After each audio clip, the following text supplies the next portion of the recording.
Let's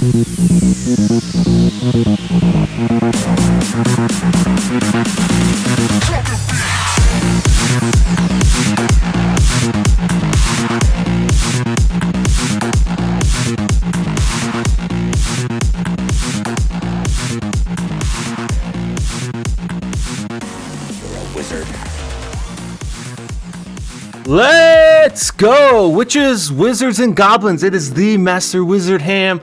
I am so excited today to show you guys Overwatch 2. If you've never played this type of game before, never even heard of Overwatch, which I really never did before this, which is crazy because it's such a competitive, huge game. Or if you just want to jump in and, get someone else's perspective on how this game is going, that's what I want to bring to you guys, especially as an outsider who usually I stick to Call of Duty, Battlefield, first-person type games like that.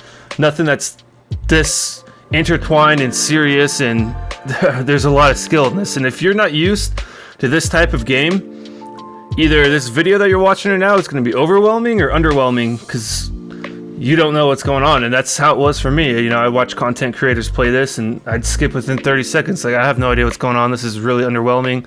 Yeah, it looks cool, but, it looks confusing. Like, there's a hard learning curve, which there is a learning curve, but it's not that hard just to jump in, kind of figure out what's going on. I'm a bot when it comes to first person shooter games. I love to think I'm great. I mean, I am the master, but this doesn't take that long to get in, kind of figure out what's going on. There's 3 heroes. We got the tank, the damage, and the support classes. There's 5 heroes in each team. Go head to head. You can have 1 tank, 2 damage, 2 supports. Apparently there used to be 2 tanks, but they took that down to 1. I've been running with the support class.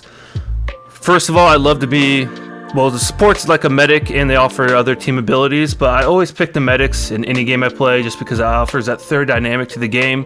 You have to stay alive, you have to kill people, and you're in charge of healing your team. And in a game like this, it is so important, to be that support person to provide those heals when needed, because your tank and your your damage people call them DPS as well, they rely on you to keep them in the fight. And there's little health spots you can go to pick up, but besides that, they have no other way of recharging their health unless one of their abilities is to pick up health. But there's so much damage dealt in this game that it is important to be able to have that ability, that medic role. They also offer other support things such as speed boost, as right here, damage boost. You can tie into someone, give them a damage boost as their output. Damage roll hero, I'm not gonna lie to you guys, I have not really dipped my toes in that water. I have a couple times, but I gotta get my aiming down in this game, especially when you pay PC people, which my buddy's on. They have that aim assist off, so it's making it that much more difficult. If you are going to jump in damage and you got, you're Mr. One Shot, you got it dialed in, you're going to be great jumping in that role. But if you don't, make sure you let your team know that when you jump in, because they're going to be relying on you to deal out that damage. And if you're missing all your shots, like I have been known to do, you're going to get yelled at. Not saying I know from experience, but I know from experience. So, stick to support. It's an easy role. You can just kind of sit back, provide the health. So you can still deal out a bunch of damage. Does go right there. I got a 10-player kill streak. But you're not going to, in the end, screw your team over. So, damage rolls are really important. They got a lot of cool gadgets, tools to deal out the damage. We also got a tank. Each team gets 1 tank. They're your, big heavy hitter defender. They can deal a lot of damage, but they're mostly there to act as a defensive point for your supports to get behind, even your damage guys to get behind. And as a support player, I almost always stick to my tank, just constantly giving them heals, because in a short time I've played this, I've noticed as long as you have your tank still alive, you can at least hold them. If you're in advancement, you can at least stay put, or if they're attacking and you're defending, you can at least hold them until you get your damage, your other support people there. So I've been, sticking with them, making sure they have all the health they can get, because they do have a big health bar, and they can provide you, that defense. They're big players, so you can kind of hide behind them, just deal out damage while you can, keep them alive. And I've been noticing, we've been having good luck at advancing and are winning. In this game, you have to win 50 times before you can even get into ranked. I like it. I don't like it because I'm impatient. I just want to jump in. I want to start getting that grind all the way up, you know. I don't even know what it is in this, but I want to be a master wizard in Overwatch 2. But I got to get 50 wins first. I've been playing it for a week. I think I got 10 more left I got to do. Not bad. You know, I don't get to play every day, so it's not that bad of a grind. But I think it is good because there is so much to this game. I mean, I've only touched the surface of it, and as I said, I've been staying on the support roles just because, yes, it's the easiest in a sense, you know, because you're just pretty simple. Stick next to your teammates, make sure they're healed up, you know, you can offer your basic things, and you don't have to worry about those counter, you know, ultimates or, you know, who counters who, which I have to learn because there's, you know, as you saw earlier in the screen, multiple different heroes, and you got to learn each one's counter. So that's what I'm most excited for. That's why I think this might be my new game. There's so much to learn, and there's so many different ways you can play it, and it's such a team-based game. You just can't go running out there. If you're a damage person, if you just go out on your own and you want to be Rambo, hey, you know what, maybe you could. I don't know, I'm not going to judge you. Maybe you are that much of a bad but it's probably not going to happen because you're just going to get damage and you're going to need a healer. And if you just want to be a support guy and you want to run out there and try to deal all this damage, it's not going to happen. Your team's going to lose. You're just going to, you know, look stupid. Same thing with the tank.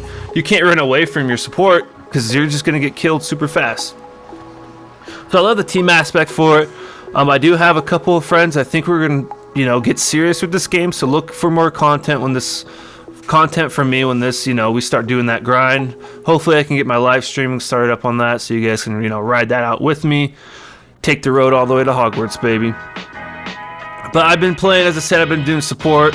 The two I like so far is this chick right here, Lucia. He's really cool. He's super fun. His movement's awesome. He can actually run on walls. He has two different songs he plays, which is our specials. One song is a healer. You know, you play that around your own teammates, it heals them up. The other one, you switch it, it makes them go faster. You have a button to make those heals or that speed go faster for a short period of time. And he self-heals. I think most of the support players self-heal, which is helpful if you're new to this game because you're going to be getting smacked around and those self-heals are going to be important. His special is he drops, you know, a big old sound wave. Everyone in the area gets healed up. Don't have much video of him yet. I just started using him because I said the movement, you know, he can wall run, and his projectile speed for his bullets. I think you saw it earlier in this. You know, I was just shooting around, spraying and praying, and hoping, you know, that finds its way to them because it's the projectile speed's a little bit slower, but that's something I'm learning. And, you know, this big learning curve to this game. This lady right here, she can heal people with, you know, real close. You'll see it, me push out yellow beam that's healing. She can also suck damage, you know, takes damage away from the opponent, you know, sucks out their health and it recharges that. So you do only have a certain amount of heal, then you have to wait, and it charges really slow on itself, so you have to be wary of that. She also is really easy one to start off with because she has two orbs she can throw, either damage or heal one. Either damages everyone in the area like you just saw right there thrown out, starts healing my own team, or if it's the purple one, it damages everyone in that area. That's your special right there. It says beam. Everyone it hits on your team heals them up pretty quick, and an enemy, it damages them. It's really good in circumstances like that when you know your team is about to get slapped. But that's it, guys. I'm excited for this. This game is probably going to be my new #1 game, as I said earlier. The community is great with it. You know, I've played a couple of matches just by myself, and there's a lot of people with mics because, as I said earlier, it is a team aspect game. So if you don't even have a squad to play with, I still recommend jumping on, man. You're gonna enjoy it, I promise you. And it's free. It is free. There is no reason you should never not try. I mean, coming from me, look, I just explained to you that I wouldn't play the first one, and I wasn't even gonna play the second one. But it's free, guys. I cannot highly recommend it enough. Jump on, play 2 matches. Pretty quick to pick up what you're doing. If you can't, you know, whatever, undownload it. It's free. You don't lose anything. So keep on looking out for more Overwatch 2 content coming out. as well as DMZ that's coming out soon. I am a little disappointed with what I saw so far. It just pretty much looks like co-op missions with other people around, almost like a Plunder just to get XP, but we'll keep watching on that. And again, I'm still grinding through with this Elgato situation with their support, so hopefully my videos can get better and then I can start live streaming once that gets fixed. I'll catch you guys all next week when the next video drops. Remember, keep those trolls under the bridge. Enjoy your day. Have a great week.